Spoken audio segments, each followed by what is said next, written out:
Okay, team, let's get into it. I know there's been a ton of chatter and probably way too much time spent hitting refresh on Search Console these last couple of weeks. So the goal today is pretty simple. Cut through all that noise, figure out what actually happened, and lay out our game plan. We're going to be disciplined, we're going to be data-driven, and most of all, we're going to be strategic. This right here, this is our mantra for the foreseeable future. Seriously, I want everyone to internalize this. Reacting with huge, sweeping changes while the algorithm is still churning is, well, it's like trying to paint a moving car. You're just going to make a mess, and you won't be able to tell what actually worked. So for now, we watch, we take notes, and we plan. And if you're feeling like we're the only ones getting tossed around, look at this number, 55%. This wasn't a sniper shot aimed just at us. This was a massive earthquake that shook the whole web. Over half of all sites being tracked saw some kind of movement. So what we're seeing in our data, it's normal right now, which is exactly why we need to stay calm and methodical. All right, so let's start by putting this in the right frame of mind. This isn't a technical emergency. We haven't been slapped with a penalty. What's happening is a huge web-wide quality reassessment. It's less of a punishment and more like Google just completely reshuffled the deck. This is so important for everyone to hear, for morale and for how we tackle this. A drop in rank doesn't mean we did something wrong. It just means that Google's systems have decided that, for certain queries, other pages are now a better answer. So our job isn't to fix some rule we broke, it's to figure out what those top pages are doing right and then leapfrog them. Okay, this is where things get a little more complex. March wasn't just one update, it was a 1-2 punch. We got a core update and a spam update, back to back. We absolutely cannot confuse these two. If we treat a quality problem like a spam problem or vice versa, we're just going to spin our wheels. We have to diagnose them separately. And check out this timeline, because the sequence here is really telling. You had the core update slowly rolling out for 2 weeks, and then bam! On March 24th, Google dropped the fastest spam update we've ever seen. It was over in less than a day. It's like they cleared all the cheaters off the board first, and then re-ranked everyone left based on who had the best quality. So how do we know which one hit us? It's all in the charts. The core update looks like a tide. Rankings kind of shift and shuffle over a couple of weeks. The spam update, on the other hand, looks like a cliff dive, a sudden, sharp drop right around March 24th. Two totally different problems, which means two totally different solutions. So now that we get the what, let's dig into the why. What is this new quality standard that Google is suddenly rewarding? What are the new rules of the game we're playing? This, right here, is public enemy number one. And let's be crystal clear, Google isn't mad at AI. They're mad at the abuse pattern. That old strategy of just firing up an AI to pump out 50 thin articles and hoping something sticks, that's officially dead.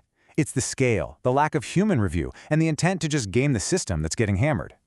Think of this table as our new content creation Bible. We need to live and breathe everything in that left column.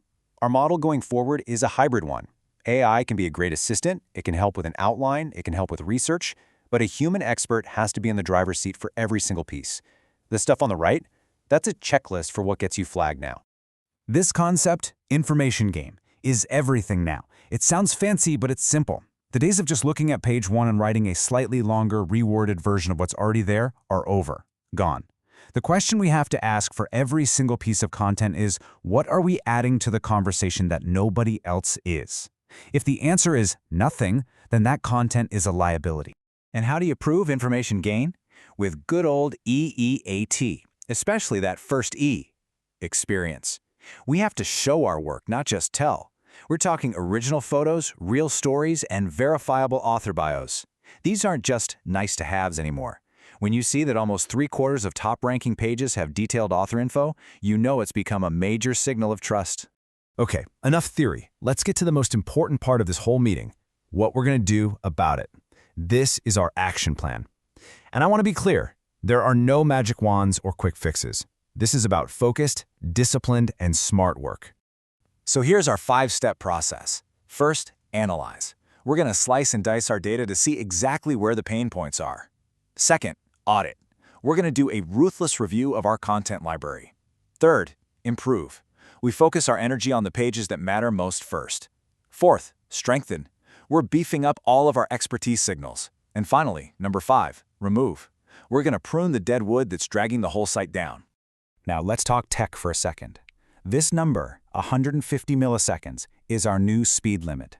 It's for something called interaction to next paint, which is just a fancy way of saying how fast does our site react when someone clicks on a button.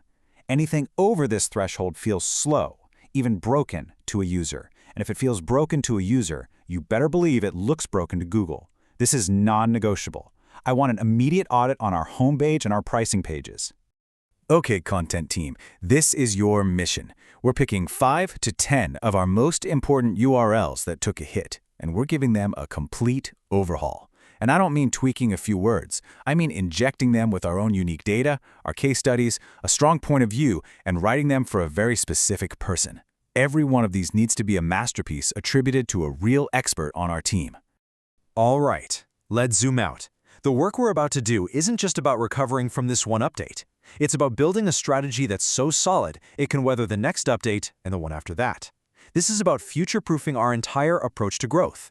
This chart right here should be a bit of a wake-up call. When 60% of your leads come from a single source, an update like this doesn't feel like a ripple, it feels like a tsunami. We become too dependent on one channel. A huge strategic goal for us now is to build up these other channels so that our business isn't built on rented land from Google. And this right here, this is our new content philosophy. We are officially getting out of the keyword chasing game and getting into the authority building game. The new math is simple. One single, comprehensive, amazing page is worth more than 10 thin articles that just scratch the surface. We want to own our topic, not just rent a few keywords. So I'm going to leave you with this one question. This is the new litmus test. It's the filter for every single thing we publish. Before you hit that button, ask yourself, is this piece of content so good, so unique, that another expert in our field would actually cite it? Would they link to it? If the answer isn't a loud yes, then it's not ready. That's our new standard. That's how we'll win. Now let's get to work.